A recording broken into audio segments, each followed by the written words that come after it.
chuppah. It was a beautiful, beautiful event. Gewaldige music, the service at the chuppah was moyerdik. The boys got involved. It was amazing. What a beautiful, beautiful chasana. And it came the time for the chassan and the kala to make their way to the yichud room. And all the chassan's friends, the bachrim, are getting involved. And they're singing, and they're freilich, and everybody's dancing and jumping up and down. It was beautiful. It was great. The atmosphere was just electric. It's just amazing. And then they get to the mokum of the yichud room. They open up the door. The edim go inside. They check out the matzav, make sure it's emistika yichud. They go out the room. The chassan and kala come inside the yichud room, and the door is now closed. The chassan runs over to the other side of the room. He left his jacket there before the chuppah. His coat, his jacket, he left there before the chuppah. And he runs over. The color's wondering what's going on over here. He runs over to the jacket. He takes out his smartphone. He has all his WhatsApps, and he wants to see all the messages that he got during the chuppah. He wasn't able to check his phone. Versteht sich, he can't look up his phone in the middle of the chuppah, right? But after he's in the yichud room, he can figure, I could go check out the matzav, who sent me a mazel tov, and everything else. And the color's like, hello? Hello? What's going on? I both say it's funny, right? But lemaisa, we do the same thing every single day. Here we are in the Beis HaMedrash, in the Mokoim HaShechina, where the Rabbeinu Shalom is waiting to hear our tefillahs. He's waiting to hear our conversation, our connection, the dveikus. And we're busy. We've got to check out the news. Got to check out the WhatsApps, the messages, the statuses. This is what we have to check out. Or maybe the conversation is very interesting. I need to find out who won the football last night. This is very important.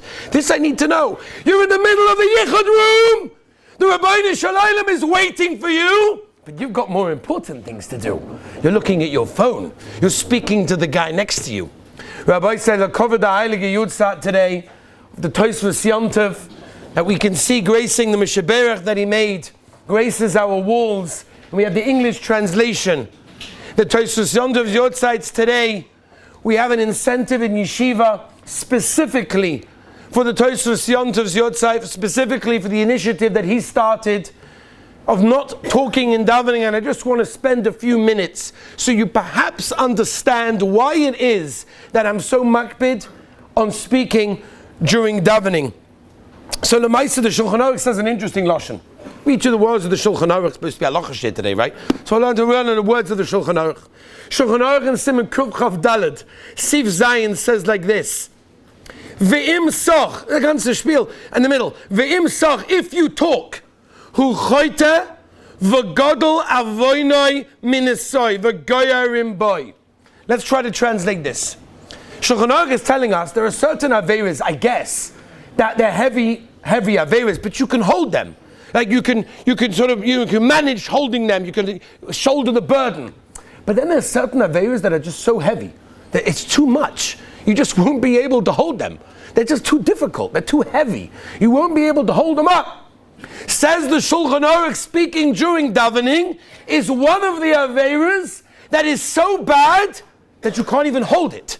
The avera is so difficult that you can't even hold the burden. It's so difficult. That's what's going on when a person speaks in davening. Rav Shlomo Zalman Auerbach, one of the Gedolim, Rav Shlomo Zalman Auerbach Zatzal was once asked the following kasha. The Olim came to the Gadol of Shlomo Zalman, and they said, Rebbe, there's a guy in our shul that just talks and talks and talks. We just can't stop him. We tried, we had a shushing gabba, we tried this mahalach, we tried that mahalach. It's a guy nicht. What are you meant to do? So they wanted to know, and this was the Shaila Meister of Shlomo Zalman was asked, can they hit the guy? That's what they wanted to know. So Shlomo Zalman said the following. So Shlomo Zalman, imagine, a guy walks into shul. He walks into your beautiful Beis Medrash, your beautiful, nice shul, yeah? With a sledgehammer. He's got this huge sledgehammer, and he starts the walls, smashing the walls. Everyone's going to go, oh wow, what's he doing? I don't think so. I think everyone's going, are you crazy? Take the hammer from him, kill the guy, stone him, throw him off the building, whatever you have to do to stop the guy. This is our shul. What are you doing to our shul? So Shlomo Zalman, you think that when a person speaks in davening is any less than a guy taking a sledgehammer and smashing the wall? It's much worse. It's much worse. And Shlomo Zalman, of course, wasn't saying chas v'shalom to hit someone, but he was giving the idea of the severity of what we're dealing with. That someone that speaks in davening is destroying not only the physical of the shul, but any spirituality that may be resting within those walls of the shul. I'm not going to read you exactly, because I didn't bring it with me today. But I had a letter. I have it at home, a letter that was written by a Baal Tshuva. The letter was written in 2013. And the letter basically goes somewhere along the lines of this. He was writing about a certain sect of Hasidim that he had recently spent a Shabbos with, and he was highly impressed with these Hasidim. It doesn't say which one it was, it's irrelevant. And he writes as follows. He says, I'm a Baal Tshuva.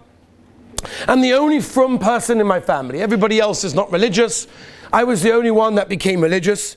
And he said, our family opened and owns and runs the largest Broadway theater company in America. And that's what our family do. I became a Baal Tshuva. And he said, even though my family respect my decision to become religious, I was always amazed when I went to this Hasidic section, whichever one it was. He doesn't say, and it's irrelevant which one it was. And I was amazed how davening by them was so choshev. There was such silence. There was quietness during the davening. People were quiet. There was a mindset that everyone was doing the right thing and everyone was serious about what they were doing. And then he writes as follows. He said, I recently spent a Shabbos in a certain community. He doesn't say which one. Again, it's irrelevant which one. Who cares? He said, I spent a Shabbos in one of these communities in America. And I spent Shabbos in all three davenings in different shuls. So I sort of got the idea of different shuls. Friday night went to one shul, Shabbos day went to another shul, Mincha went to a different shul. And he said as follows. He said, the mixed seating temple that I was used to as a kid was tame compared to what I witnessed on that Shabbos. He said the conversations that went on over there were just not normal. From the news to the sports to a guy's dating experience to a guy asking somebody else on Shabbos morning how much he makes on a yearly basis, but he preceded by saying Nish Shabbos correct, so at least he had something maybe correct. And the whole davening was like that. Started at 9 o'clock, but it wasn't full until 9:30. And only after everybody walked in late and started engaging everybody else in conversation to find out how late their meal went last night did they then start davening. He said, what I saw completely shocked me. I couldn't imagine it. And he said, he said it's unbelievable. He said, the business that I come from, in the theater business, he said nobody comes late.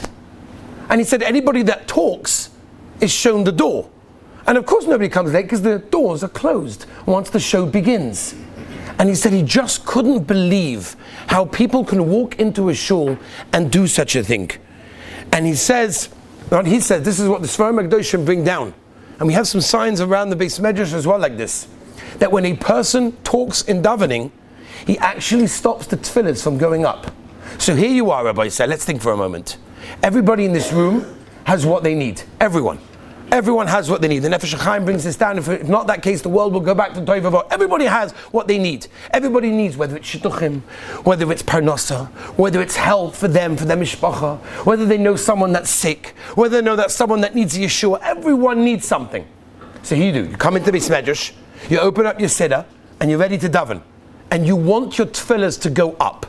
The guy next to you is talking. So he is being selfish because of him, my tefillahs don't go up.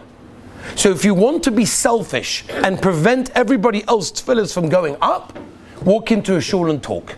Because by doing that, you are literally stopping the tefillahs in that shul from going up to the Kisah HaKoved. Rabbi Yisrael, I'll tell you a Mordechai Maisa. This happened in Yerushalayim a few years ago. There were eye accounts of this Maisa. True Maisa, 100%. Rahman l'Islam la'aleinu la'aleichem, there was someone that had a situation of a heart attack. They called Hatzalah. Hatzalah came in. They started to try to do resuscitation. It wasn't going. They saw it wasn't going. They weren't being matzliach. They weren't managing to find a heartbeat.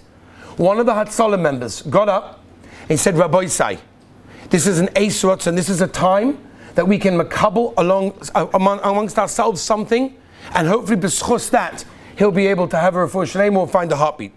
Let's be makabel not to talk in davening for 30 days. The shul, it was a davening, they got up, we're being makabel not to talk for 30 days. The Hatzalah members continued to work, they found a faint heartbeat. 2 weeks later, he danced by his daughter's chasana, because of the maisa of people that were makabel not to talk in davening. That's what it means. The Tosfos Yom Tov had a dream, and he was told that the reason that people were dying in his time was because people are talking in davening. We have the tefillah, the mishaberach up here. We said every Shabbos right before lining. But let's be makabel on ourselves. It's Elul. It's only a couple of weeks before Yom Adin, when we need to use this Beis HaMedrash to be able to beg for our lives, to plead for a beautiful year, an incredible life. And let's use the koyach of tefillah, which is one of the greatest koyach that we have. And be'ezus Hashem, if we're makabel on ourselves, bli neder, no talking and davening. There are interesting conversations, we'll have them afterwards. There's plenty of time to discuss other things. Then be'ezus Hashem, HaKadosh Baruch Hu will answer all of our tefillahs l'tova.